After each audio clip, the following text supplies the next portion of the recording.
नमस्कार, स्वागत है आपका खबर एचपी में। तो आइए जानते हैं हिमाचल के हर छोटे बड़े शहर से जुड़े 30 फटाफट बड़ी खबरों को। इससे पहले यदि आप वीडियो को लाइक नहीं किए हैं तो लाइक कर दीजिए और चैनल में नए तो चैनल को सब्सक्राइब कर लीजिए। और आप वीडियो को कहां से देख रहे हैं कमेंट बॉक्स में हमें जरूर बताइए। हिमाचल के युवाओं के लिए रोजगार का सुनहरा अवसर, अधिकतम 80,000 रुपये मिलेगी सैलरी। जी हां, युवाओं के लिए नौकरी का एक सुनहरा अवसर है। दरअसल हिमाचल प्रदेश के जिला सिरमौर में श्रम एवं रोजगार विभाग आगामी 29 सितंबर 2024 को सुबह 9 बजे से शाम 4 बजे तक राजकीय वरिष्ठ माध्यमिक स्कूल कपोटा, तहसील कमरऊ, जिला सिरमौर में रोजगार मेले का आयोजन करने जा रहा है। बता दें कि सिलाई विधानसभा के कपोटा में लगने वाला यह मेला हिमाचल के उद्योग मंत्री हर्षवर्धन चौहान के गृह क्षेत्र में आयोजित किया जा रहा है। जिला सिरमौर के रोजगार अधिकारी जगदीश कुमार ने बताया कि इस रोजगार मेले में पांवटा साहिब, बद्दी और काला आम के औद्योगिक क्षेत्रों की करीब 45 प्रमुख कंपनियां करीब 2000 से अधिक युवाओं को विभिन्न पदों पर रोजगार मुहैया करवाएगी। वहीं बता दें कि जिला रोजगार अधिकारी ने बताया कि इस रोजगार मेले में 8वीं, 10वीं, 12वीं, BTech, BSc, MSc, ITI, B pharma व एम फार्मा डिप्लोमा धारक आवेदन कर सकते हैं। इसके अलावा बीए, बीकॉम और एमबीए धारक भी रोजगार मेले में भाग ले सकते हैं। वहीं 45 प्रमुख कंपनियों में विभिन्न पदों पर यह भर्ती होगी। वहीं अगर सैलरी की बात की जाए तो न्यूनतम 11,250 रुपये प्रति महीने से लेकर अधिकतम 80,000 रुपये प्रति महीना सैलरी मिलेगी। इस रोजगार मेले में भाग लेने वाले सभी अभ्यर्थी को अपना पंजीकरण EEMIS पोर्टल पर करवाना होगा। बता दें कि आवेदन संबंधित समस्याओं के लिए नजदीकी उप रोजगार कार्यालय अथवा कार्यालय दूरभाष नंबर 0170222274 या 8219663445 पर भी अभ्यर्थी संपर्क कर सकते हैं। APL परिवारों के लिए खुशखबरी, राशन की मात्रा में नहीं होगी कटौती। अक्टूबर माह में इतना मिलेगा चावल और आटा। जी हां, हिमाचल में डिपो के माध्यम से सस्ते राशन की सुविधा का लाभ उठाने वाले लाखों APL परिवारों के लिए राहत भरी खबर है। केंद्र से गेहूं और चावल के कोटे में 410 मीट्रिक टन का कट लगने के बाद भी प्रदेश सरकार ने अगले महीने डिपो में दिए जाने वाले राशन की मात्रा में कोई कटौती नहीं की है। बता दें कि ऐसे में APL परिवारों को अक्टूबर महीने में 14 किलो आटा और 6 किलो चावल का कोटा प्रति राशन कार्ड दिया जाएगा। राहत की बात यह है कि प्रदेश सरकार ने पिछले साल अगस्त 2023 से APL परिवारों को डिपो के माध्यम से दिए जाने वाले आटे और चावल की मात्रा को घटाया नहीं है। हिमाचल में उससे पहले हर 2 से 3 महीने में सस्ते राशन के कोटे को घटाया और फिर बढ़ाया जाता था, लेकिन अब 1 साल से राशन की मात्रा में कोई फेरबदल नहीं किया जा रहा, जिससे लाखों APL परिवारों को कुछ राहत मिली है।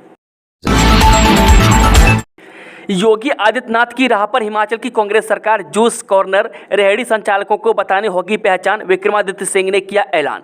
जी हां, हिमाचल की राजधानी शिमला के सबसे बड़े उपनगर में मस्जिद के अवैध निर्माण का मामला सामने आने के बाद से प्रदेश में माहौल तनावपूर्ण है।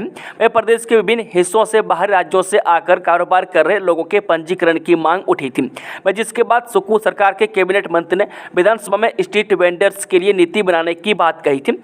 CM सुखविंदर सिंह सुक्खू ने भी इस पर सहमति दिखाई है। क्या हिमाचल में हो रही माहौल बिगाड़ने की साजिश? शोएब जमई के संजौली मस्जिद में पहुंचकर वीडियो बनाने से छिड़ी बहस, पुलिस में हुई शिकायत। जो शांत कहे जाने वाले हिमाचल प्रदेश के माहौल में इस समय संजौली मस्जिद में अवैध निर्माण के कारण तनाव पसरा हुआ है। वह संजौली में मस्जिद की ऊपरी मंजिलों का अवैध निर्माण सामने आने के बाद यहाँ 11 सितंबर को हुए भारी विरोध प्रदर्शन के बाद से सुरक्षा व्यवस्था कड़ी है। लेकिन इसी बीच बुधवार यानी कि 25 सितंबर को यहाँ दिल्ली से शोएब जमई के आने के बाद शांत हो रहे माहौल में फिर से तनाव पसर गया है। अलबत्ता शोएब जमई के संजौली मस्जिद वाले वीडियो के वायरल होने के बाद जिस तरह से प्रतिक्रियाएं आने लगी, मैं उससे मुस्लिम समुदाय के जिम्मेदार लोग एकदम मीडिया के सामने आए और स्थितियां स्पष्ट की। मैं संजौली मस्जिद कमेटी के पूर्व प्रधान मोहम्मद लतीफ़, संजौली मस्जिद के इमाम व मुफ्ती मोहम्मद शफी कासमी ने मीडिया के सामने आकर शोएब जमई की हरकतों से पल्ला झाड़ लिया। वह साथ ही शोएब जमई को भाजपा की बी टीम बताते हुए कहा कि ऐसे लोगों को हिमाचल का माहौल बिगाड़ने की इजाज़त नहीं दी जाएगी। वहीं इस मामले में कैबिनेट मंत्री विक्रमादित्य सिंह की प्रतिक्रिया भी आई है। वह साथ ही हिंदू संगठनों की तरफ से संजौली पुलिस में शोएब जमई के खिलाफ शिकायत भी दर्ज करवाई गई है। कृषि कानूनों को लेकर दिए बयान पर कंगना को खेद, पार्टी ने भी किया किनारा, भाजपा के लिए मुसीबत बनते रहे क्वीन के बोल। जी हां, बॉलीवुड क्वीन और अब मंडी से भाजपा सांसद कंगना रनौत ने कृषि कानूनों पर दिए अपने बयान को वापस ले लिया है। वह कंगना ने अपने बयान को लेकर खेद भी जताया। वह पार्टी ने भी उसके बयान से किनारा करते हुए उसे कंगना की निजी राय बताया और कहा कि ऐसे किसी भी बयान के लिए वो अधिकृत नहीं है।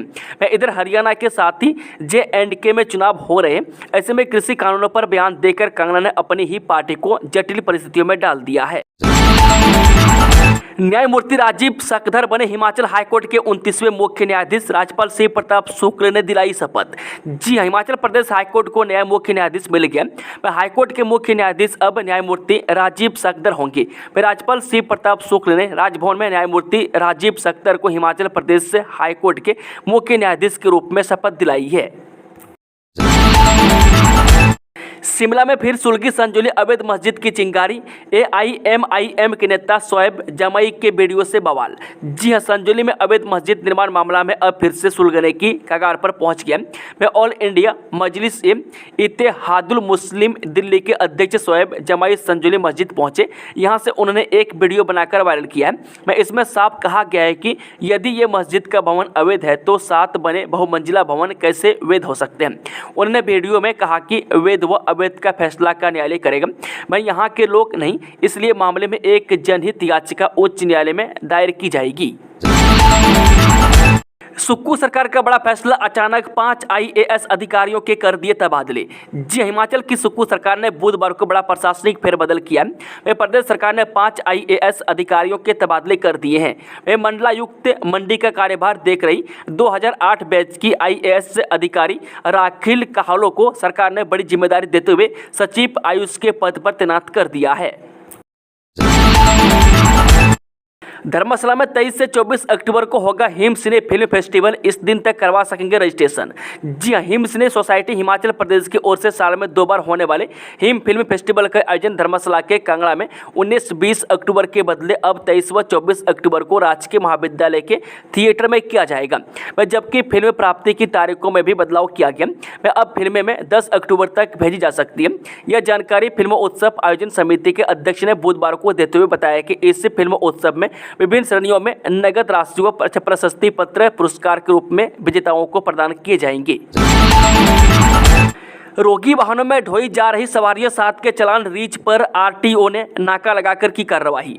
जी, राजधानी शिमला के रीच और माल रोड से रोगी वाहन सवारियों और सामान्य मरीजों को ढोकर ले जा रहे, इसका खुलासा बुधवार को RTO शिमला की रीच पर की गई नाकाबंदी में हुआ है। बता दें कि RTO शिमला ने 14 रोगी वाहनों की जाँच की। इस दौरान 7 रोगी वाहनों में सामान्य मरीज, सवारियों और तीमारदार बैठे मिले। वहीं परिवहन विभाग ने इन वाहनों के चालान काटकर करीब 21,000 रुपये जुर्माना वसूला है। बता दें कि RTO शिमला के मुताबिक उन्हें शिकायतें मिल रही थी कि रिज और माल रोड पर चल रहे रोगी वाहनों में सवारियों को ढोया जा रहा है। मैं खाली एम्बुलेंस से बंधित मार्ग पर चल रही है। इस वजह से यहां से चलने वाले लोगों की सुरक्षा खतरे में पड़ रही है। शिमला में HRTC के 3 काउंटरों पर मिलेगा NCMC कार्ड, लगेंगे इतने पैसे। जी हां, HRTC ने यात्रियों के लिए नेशनल कॉमन मोबिलिटी कार्ड की सुविधा शुरू कर दी है। बता दें कि HRTC ने इसके लिए शिमला में 3 काउंटरों में कार्ड की सुविधा बुधवार को शुरू की। मैं लोक माल रोड शिमला, पुराना बस अड्डा और ISBT में 100 रुपये में यह कार्ड बनवा सकते हैं। बता दें कि NCMC कार्ड को इस तरह से डिजाइन किया जा रहा है कि यह प्रीपेड कार्ड के रूप में तो काम करेगा ही, इसका उपयोग ATM कम डेबिट कार्ड के रूप में भी हो सकेगा। रोहित ठाकुर बोले, यूपी और हिमाचल शिक्षा की गुणवत्ता के लिए मिलकर कर सकते हैं काम। जी, हिमाचल से शिक्षा विभाग की एक टीम शिक्षा मंत्री रोहित ठाकुर की अगुवाई में उत्तर प्रदेश के दौरे पर गई है। यह टीम उत्तर प्रदेश में चल रहे विभिन्न शैक्षणिक कार्यक्रमों का अध्ययन कर दोनों राज्यों के बीच शिक्षा के क्षेत्र में आपसी सहयोग व संभावनाओं का अध्ययन कर रही है।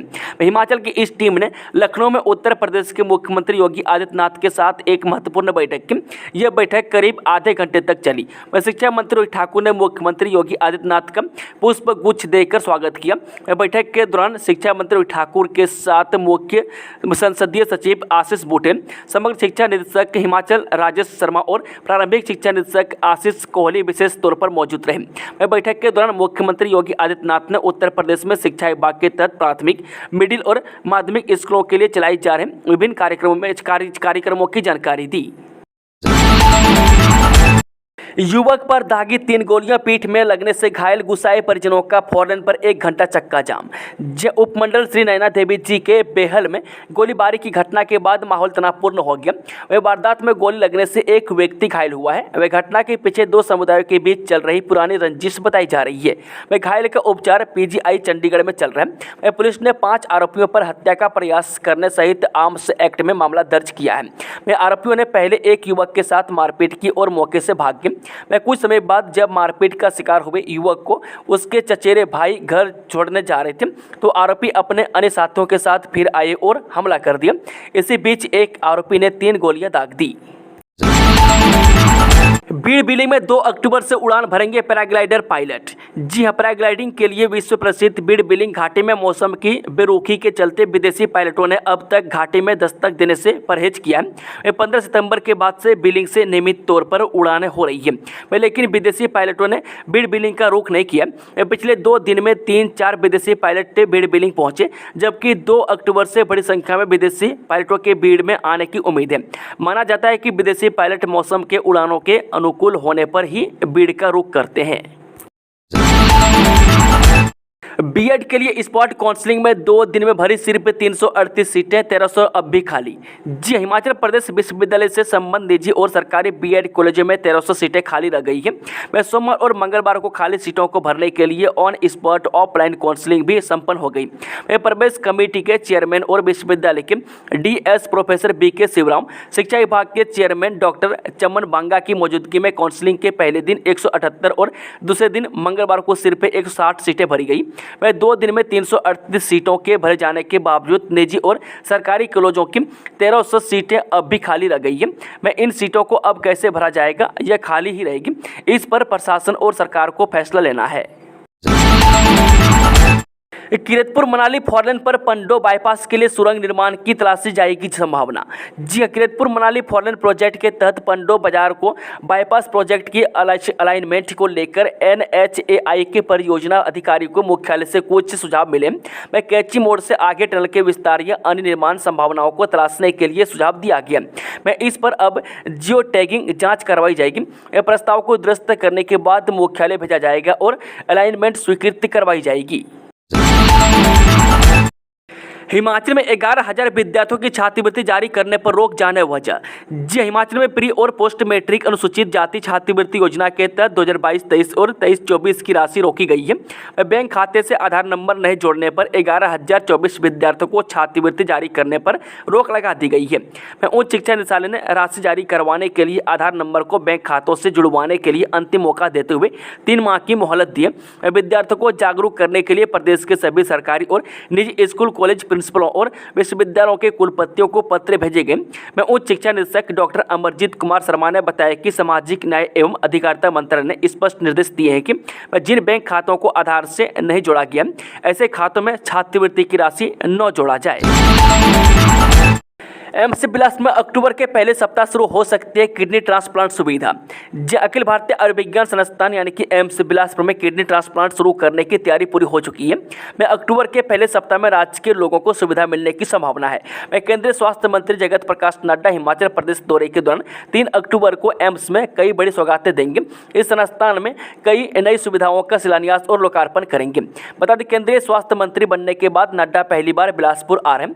वह अपने ड्रीम प्रोजेक्ट बिलासपुर एम्स भी जाएंगे। बताते चले कि जुलाई में दिल्ली एम्स के विशेषज्ञों की टीम निरीक्षण के लिए बिलासपुर पहुंची थी। केंद्र सरकार ने एम्स से बिलासपुर प्रबंधन को दिशा निर्देश दिए थे कि यहां किडनी ट्रांसप्लांट की प्रक्रिया शुरू करें, जिसके बाद प्रबंधन ने दिल्ली एम्स की टीम से निरीक्षण के लिए आग्रह किया था। टीम ने निरीक्षण के बाद सुविधा शुरू करने के सभी मानक सही पाए। हालांकि टीम ने लिखित रिपोर्ट नहीं दी है, जिसका एम्स से प्रबंधन इंतजार कर रहा था, लेकिन अब जानकारी मिली है कि यह प्रक्रिया फाइनल स्टेज पर है। नड्डा के दौरे से पहले उसे पूरा कर लिया जाएगा। भारत के किसी हिस्से को पाकिस्तान नहीं कह सकते, हाईकोर्ट के जज की टिप्पणी पर सुप्रीम कोर्ट का फैसला। जी हां, सुप्रीम कोर्ट ने बुधवार को कहा कि भारत के किसी भी हिस्से को पाकिस्तान नहीं कहा जा सकता क्योंकि यह देश की क्षेत्रीय अखंडता के खिलाफ है। वह मुख्य न्यायाधीश DY चंद्रचूड़ और न्यायमूर्ति संजीव खन्ना, न्यायमूर्ति BR गवई, न्यायमूर्ति सूर्यकांत और न्यायमूर्ति ऋषिकेश रॉय की संविधान पीठ ने कर्नाटक हाईकोर्ट के न्यायाधीश न्यायमूर्ति वी श्री सानंद द्वारा एक मामले की सुनवाई के दौरान बेंगलुरु के एक हिस्से को पाकिस्तान कहने के मामले में स्वतः संज्ञान सुनवाई करते हुए सख्त लहजे में यह टिप्पणी की है। वह संविधान पीठ ने हालांकि न्यायमूर्ति श्री सानंद के इस मामले में खुली में माफी मांगने के मद्देनजर उनके खिलाफ शुरू की गई स्वतः संज्ञान कार्रवाई बंद कर दी है। शिमला में हिमाचल का पहला साइबर डाटा सेंटर। जी राजधानी शिमला के साइबर सर्वे प्रदेश का पहला साइबर डाटा सेंटर बनाया गया। वह जल्द ही इस साइबर स्टेशन 1 डाटा सेंटर का शुभारंभ किया जाएगा। वह साइबर सेल में डाटा सेंटर बनने से कम समय में साइबर क्राइम की शिकायतें निपटने में मदद मिलेगी।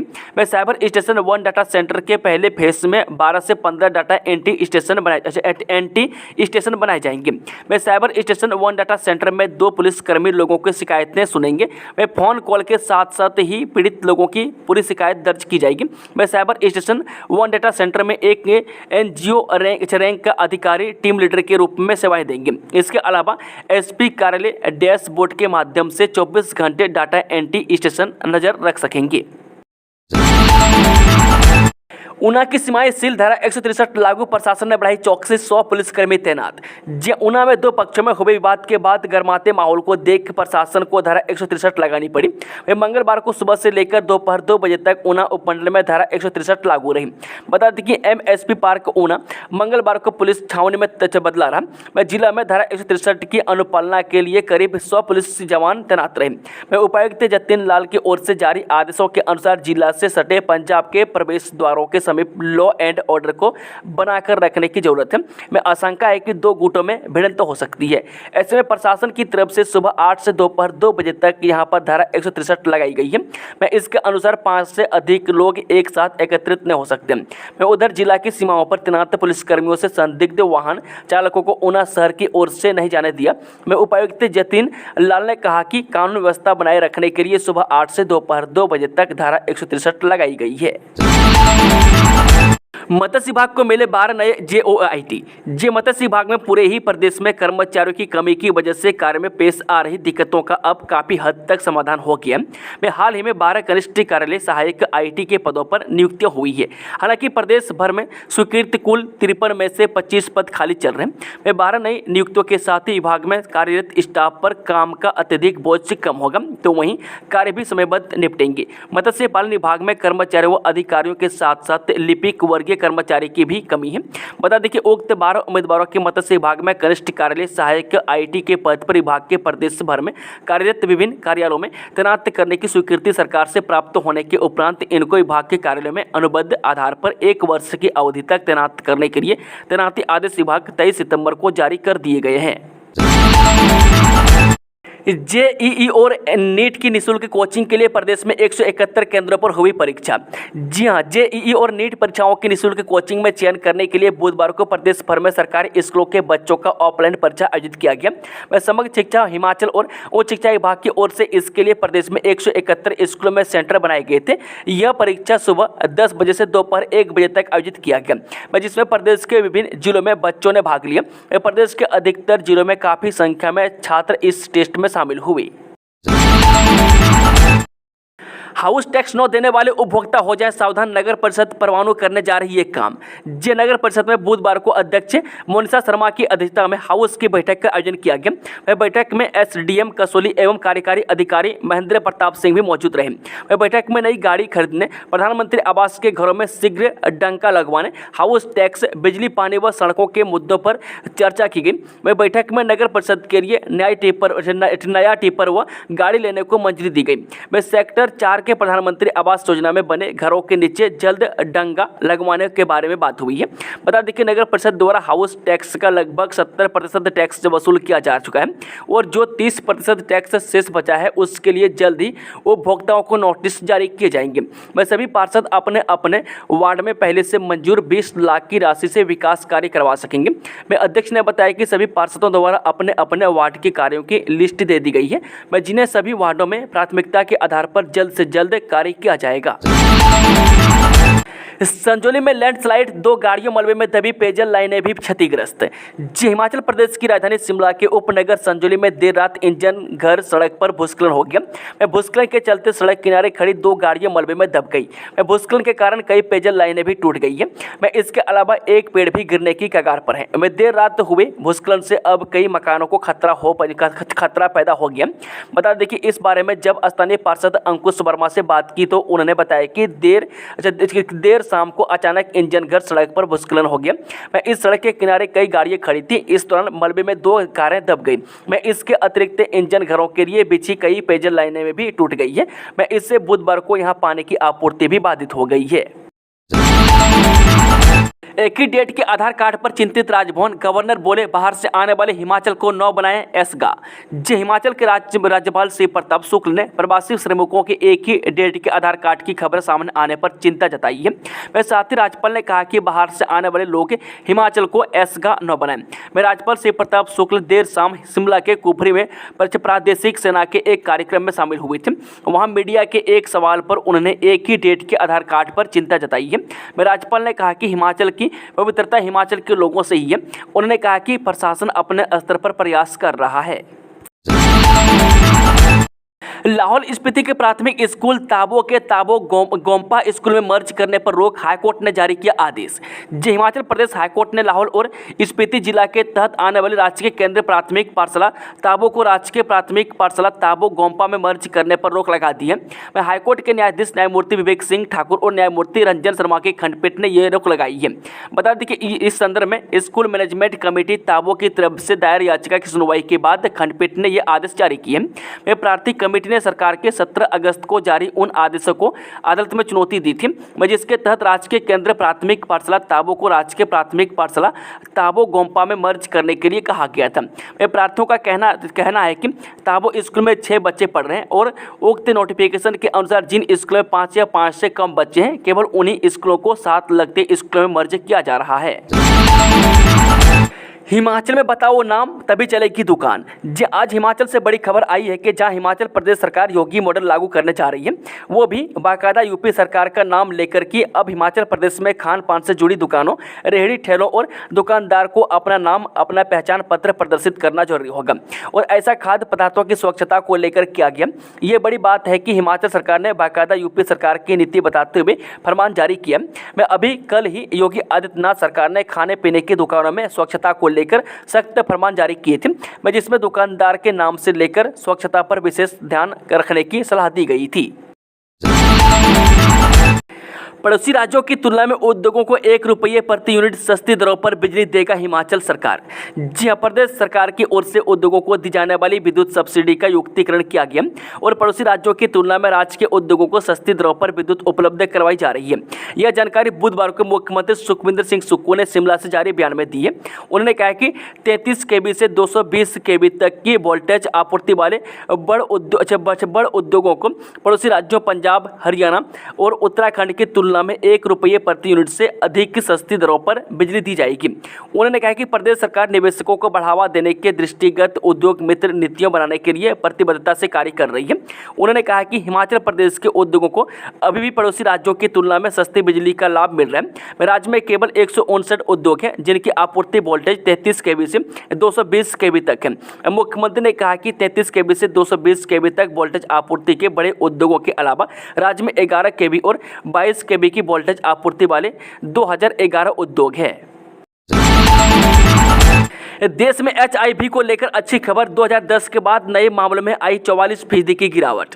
केंद्रीय स्वास्थ्य राज्य मंत्री अनुप्रिया पटेल ने कहा कि भारत में वर्ष 2010 के बाद से नए वार्षिक HIV संक्रमण में 44% तक की कमी आई है। भारत ने नए वार्षिक HIV संक्रमण में वैश्विक कमी दर को पीछे छोड़ दिया, क्योंकि वैश्विक स्तर पर इसमें महज 39% की ही कमी हुई है। बता दें कि केंद्रीय स्वास्थ्य राज्य मंत्री अनुप्रिया पटेल ने संयुक्त राष्ट्र में एक उच्च स्तरीय कार्यक्रम में भाषण के दौरान यह जानकारी दी। इसका विषय पुनरुत्थान, बहुपक्षवाद, एड्स को एक साथ समाप्त करने के लिए पुनः प्रतिबद्धता था, जिससे UN एड्स ग्लोबल फंड और PEPFAR द्वारा आयोजित किया गया है। दोस्तों, खबरों का सिलसिला ही समाप्त होता है। अगर जानकारी पसंद आई हो तो वीडियो को लाइक, शेयर, चैनल को सब्सक्राइब जरूर कर लें और कमेंट बॉक्स में कमेंट करके बताएं कि आप न्यूज़ को किस जिले पंचायत से देख रहे हैं। Thank you, all the best, जय हिंद, जय हिमाचल।